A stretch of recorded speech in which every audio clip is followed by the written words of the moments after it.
கம்பி உந்தன் கைகள் பட்டு பட்டு வெள்ளி கம்பி என்று ஆகியது. கம்பஞ்சக்கை உந்தன் கண்கள் தொட்டு தொட்டு தங்கச்சிற்பம் என்று மாறியது. ஜன்னல் கம்பி உந்தன் கைகள் பட்டு பட்டு வெள்ளி கம்பி என்று ஆகியது. கம்பஞ்சக்கை உந்தன் கண்கள் தொட்டு தொட்டு தங்கச்சிற்பம் என்று மாறியது. பூக்கும் புன்னகையாலே என் தோள்கள் ரெக்கைகளாக,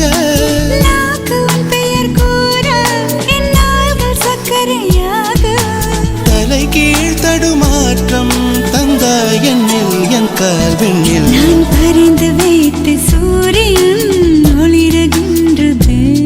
நான் நடந்து சென்ற மணல் வெளி மலருகின்றதே.